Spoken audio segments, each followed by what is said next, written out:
آج کا واقعہ تو میں نے پہلے بھی دوستوں کا مطالبہ تھا، خواہش تھی کہ آج کا بیتی کا واقعہ بیان کروں جی تو سب سے پہلے تو میں یہی عرض کروں گا کہ یہ جو واقعات میں بیان کرتا ہوں اس سے مقصود یہی ہے کہ ہم اس کو اپنے لیے مشعل راہ بنائیں اور وہی واقعات میں شیئر کرتا ہوں جس سے کوئی سبق نکلتا ہے، کوئی سبق ملتا ہے جا کے ہم اپنی زندگی خطوط جو درست کریں، تو جس واقعات بتانا مقصود نہیں ہے۔ اور یہ جو واقعہ میں بیان کرنے لگا ہوں آج، یہ حضرت خضر علیہ السلام سے ملاقات کا واقعہ ہے۔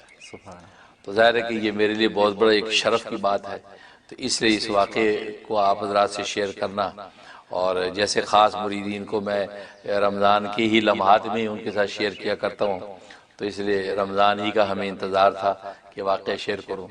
اور پھر کہ یہ واقعہ چونکہ میرے پیر و مرشد، میرے والد نسبتی شہید اسلام سلطان الفقراء حضرت مولانا محمد یوسف لدھیانوی شہید رحمۃ اللہ علیہ حیات تھے، زندہ تھے، ان کے ساتھ بھی میں شیئر کر چکا ہوں، اس لیے میں نے سوچا کہ چونکہ اس کی اتھینٹسٹی بھی بن چکی ہے، اس لیے اس واقعے کو میں آگے اگر شیئر کروں تو اس میں کوئی مذاقہ نہیں ہے، بلکہ ہو سکتا ہے نافع ہو۔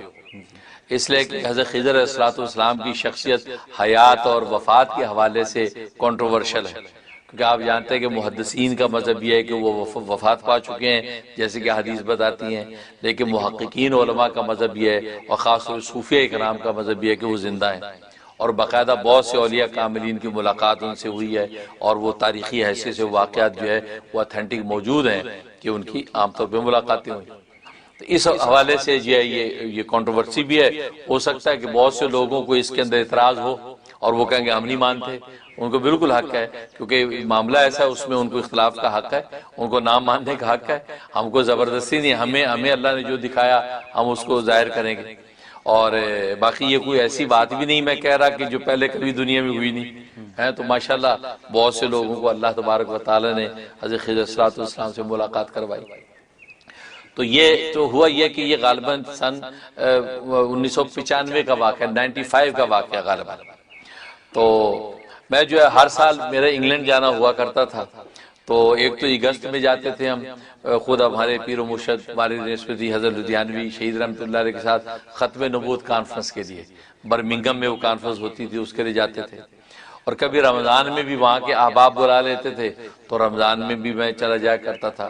تو 95 تک تقریباً یہ میرا سلسلہ وہاں جانے کا رہا، اور غالباً یوں سمجھے کہ انگلینڈ کا یہ آخری سفر ہی تھا جو میں نے یہ کیا تھا۔ تو اس کے لیے کہ میں وہاں گیا، یہ رمضان سے پہلے کا سفر تھا، تو ترتیب یہ ہوتی تھی ہم پہلے عمرہ کرتے ہوئے پھر جاتے تھے، یا یہ کہ واپسی اب ہو رہی ہے تب عمرہ کرتے ہوئے واپس پاکستان آتے تھے۔ اس دفعہ ترتیب یہ بنی کہ عمرہ کرتے ہوئے، یا رمضان کا عمرہ تھا، رمضان کا عمرہ کرتے ہوئے ہم جو ہے جائیں گے انگلینڈ۔ اب وہ سارے سفر کی تیاری ہوگی، میں اکیلا ہی تھا، تو وہاں پھر احباب مجھے ریسیو کر لیا کرتے تھے، تو میں جو ہے وہاں کراچی سے میں نے فلائٹ لی، تو میں یہاں جو ہے وہ جدہ پہنچا، جدہ پہنچ کے مکہ پہلے پہنچے، مکہ میں ہم نے وہاں پہ جو اپنا عمرہ ادا کیا، عمرہ ادا کرنے کے بعد میں مدینہ طیبہ آ گیا۔ اچھا، یہ 3 دن یا 4 دن کا سٹے ہوتا تھا تاکہ پھر ہمیں آگے جانا تھا، کیونکہ وہاں پہ لوگ احباب انتظار کرتے تھے۔ اب میں مدینہ جب ٹھہرا ہوں، اصل مدینہ کے اندر مدینہ سے احوال ایسے ظاہر ہونا شروع ہو گئے تھے کہ میں خود بھی حیران تھا کہ کوئی مختلف ہونے والا ہے۔ ہاں، تو مدینے والے کی برکت ہے ساری، ہاں اصل تو وہی ہے۔ تو میں مدینہ طیبہ میں جب پہنچا تو وہاں صلاۃ والسلام کے لیے پیش ہوتے تھے، اور رمضان کا کتنا رش ہوتا ہے، تو روزہ اقدس پر پہنچنا تو آسان کام ہی نہیں تھا۔ اچھا، اس وقت یہ اقدام عالیہ کا حصہ کھلا ہوا تھا، میں نے سنا اب اقدام عالیہ کا حصہ بند کر دیا انہوں نے، لیکن اقدام عالیہ کا حصہ کھلا ہوا تھا۔ اقدام عالیہ کا مطلب ہے کہ نبی کریم صلی اللہ علیہ وسلم جیسے آرام فرما رہے ہیں آپ کے قدموں کی طرف کا جو ایریا ہے، اور ہمارے جو پیر و مرشد میرے والد نسبتی سلطان الاولیاء حضرت مولانا محمد یوسف لدھیانوی شہید رحمۃ اللہ علیہ، ان کی عادت شریفہ تھی کہ وہ اقدام عالیہ میں بیٹھتے تھے اور فرماتے تھے میں رسول اللہ کے قدموں میں بیٹھوں، یہ مجھے اچھا لگتا ہے۔ تو ہم بھی ان کے ساتھ جب عمرہ حج پہ گئے تو وہ اسی طرح ہم بھی وہاں بیٹھے۔ اب میں بھی جب سفر کر کے آیا تو میں بھی اقدام عالیہ میں بیٹھا، اقدام عالیہ میں۔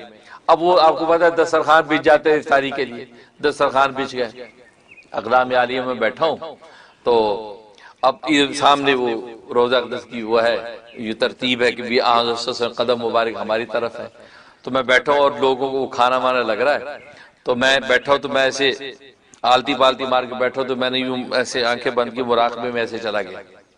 اب مراقبے میں گیا ہوں تو مجھے روزہ اقدس منکشف ہو گیا. سبحان اللہ. روزہ اقدس منکشف ہو گیا. سبحان اللہ.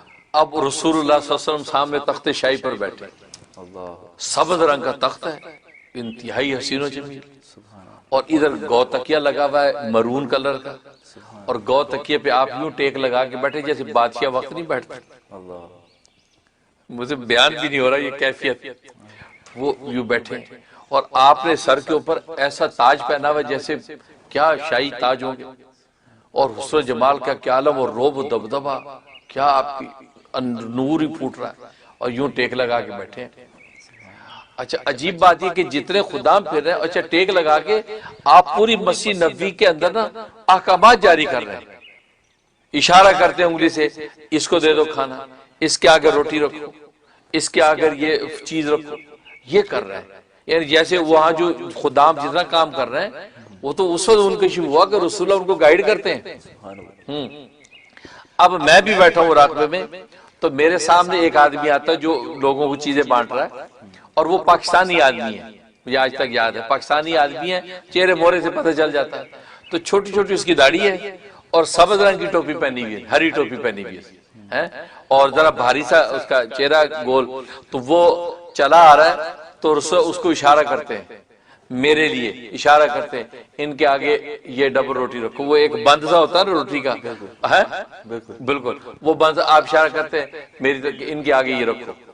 اور پھر وہاں زاتر ہوتا ہے, وہ زاتر, تو آپ اشارہ فرماتے ہیں ان کے سامنے زاتر بھی رکھو, اور وہ میرے سامنے رکھتا ہے. اچھا میں رسول اللہ صلی اللہ علیہ وسلم کو یوں دیدار کر رہا ہوں تو میں حیران ہو رہا ہوں کہ رسول اللہ صلی اللہ علیہ وسلم جو ہے وہ کس طرح لوگوں کو احکام جاری کرے, اس کے آگے یہ رکھ دو, اس کو یہ دے دو, اس کو کھجورے دے دو. تو میرے لیے جب یہ کہا تو اس بندے نے جیسے میرے آگے رکھا تو میں رسول اللہ صلی اللہ علیہ وسلم کے چہرے انور سے نگاہ ہٹا کے یوں سامنے دیکھا دسترخوان پہ, جیسے میں دیکھا میری آنکھ کھل گئی, یعنی میں وہ کیفیت ختم ہو گئی.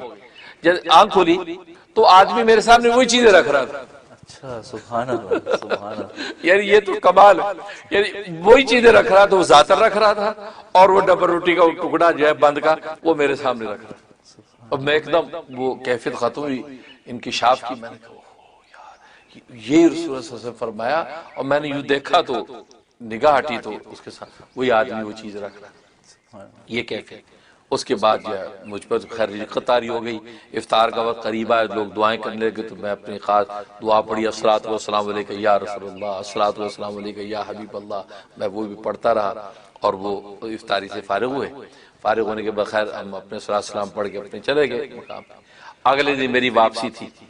اگلے دن میں نے پھر آ کے سوچا کہ رسول اللہ صلی اللہ علیہ وسلم کے پاس آ کے میں سلام کر کے میں نے جانا ہے.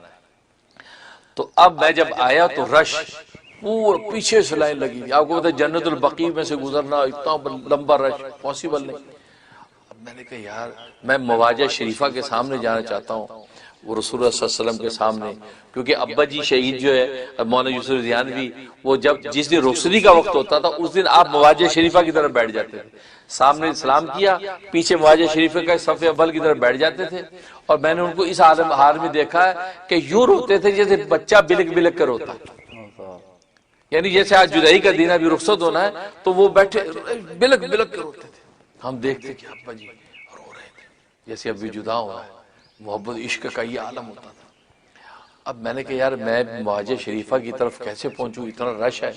تو میں نے کہا یہ ممکن نہیں ہے. تو میں وہ باب بقیع جو ہے اس طرف آ گیا, تو میں نے کہا یہیں کھڑے ہو کے دور سے سلام کر لیتے.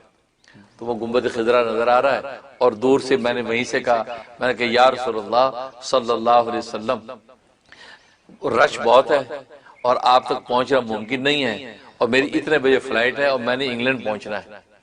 تو یا رسول اللہ میں یہیں سے آپ کو سلام پیش کرتا ہوں, الصلاۃ والسلام علیک یا رسول اللہ, الصلاۃ والسلام علیک یا حبیب اللہ, الصلاۃ والسلام علیک یا نبی اللہ. میں یہ دہرا رہا ہوں. اچھا میں نے جب یہ بات کہی تو ایسی میں باب بقیع کی طرف چلنا شروع ہو گیا.